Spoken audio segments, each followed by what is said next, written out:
A golden vase, and two bright monkeys, adopted from a Tibetan folktale. Long ago in Tibet, two friends named Dorji and Sunam hiked through the mountains looking to find a rare plant root used in medicines. They searched and dug for most of the day, with no results. Suddenly, a loud clang rang out. Dorji's spade had hit something hard. Eagerly digging, the men unearthed a large vase. Surely this is pure gold, Sunam exclaimed as he brushed off the dirt. He held up the rare treasure, which shimmered in the bright sunlight. We must have the touch of Midas, Sunam joked. Not so fast, Dorothy said thoughtfully. Then a sly look crept across his face. Before we start living like kings, we should test the vase, he added. Remember, all that glitters is not gold. As it happens, I know a man who makes gold jewelry. If he tells me the vase is genuine, I will sell it, and then you and I will share the money. Trusting his friend, Sunam gave Dorji the vase. The two friends parted, agreeing to meet in 2 days to divide any profits from the sale of the vase. The goldsmith informed Dorji that the vase was indeed gold. But 2 days later, when the friends again met, Dorji greeted Sunam with sorrow in his eyes and a mournful face. What's wrong, Dorji? Asked Sunam. Alas, sighed Dorji dramatically, our hopes have been bitterly crushed. By accident, I set the vase too close to the fire and it melted into a worthless lump of pewter. It was only cheap metal after all.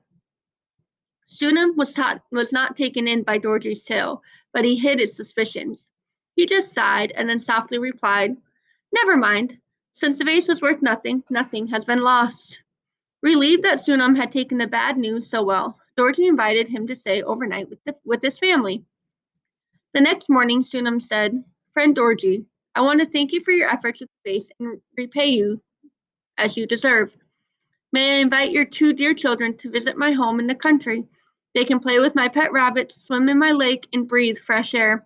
Let them come home with me for a nice vacation. As soon as the children heard of the plan, they pestered and pestered until their parents agreed.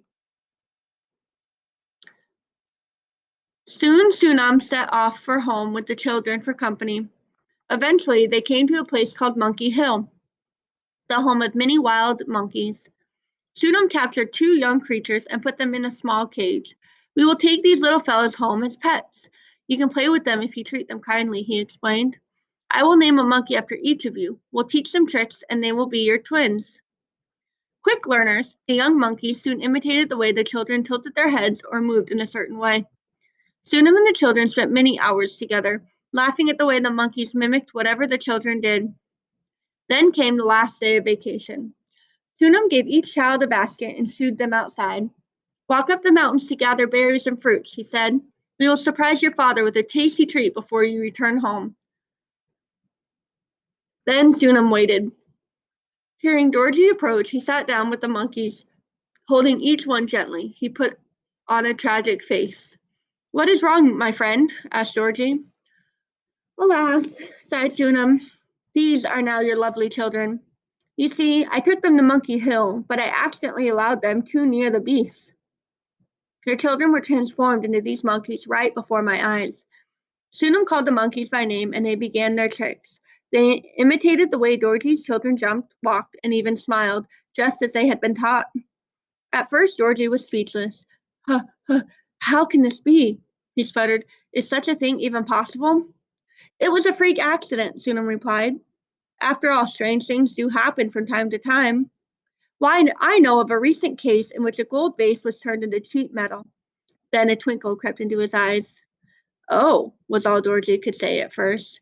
Then a look of shame and relief spread over his face. Now, I understand, my friend, he said. Keeping the money for the vase was dishonest. I will gladly hand over what I owe you if you will pardon my foolish greed. Just then, Dorothy's children ran in and hugged their father. All was gradually forgiven, and Sunam and Dorothy remained friends for life. Dorothy would often retell the tale of the bright monkeys, and he would always end by saying, I learned a valuable lesson that day. As you know, a true friend is a treasure greater than gold.